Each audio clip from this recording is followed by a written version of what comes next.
तर पंतप्रधान नरेंद्र मोदी यांचा हा दौरा रद्द झाला, त्यामुळे काय काय रखडलेलं आहे बघूयात।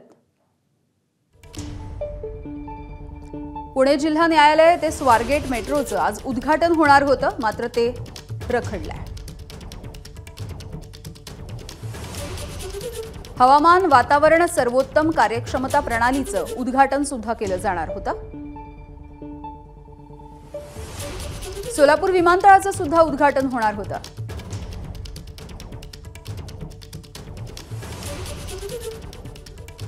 बिडकीन औद्योगिक नोडचं लोकार्पण होणार होतं पंतप्रधान मोदींच्या हस्ते।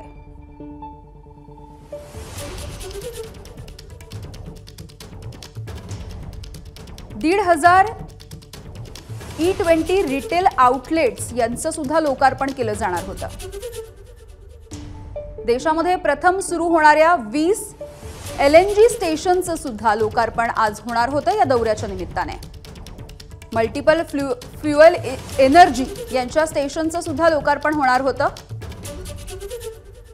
ट्रक चालकांसाठी रस्त्यांच्या बाजूला विश्रामगृह सुद्धा उभारण्यात येत आहेत, त्याचं सुद्धा लोकार्पण होणार होतं।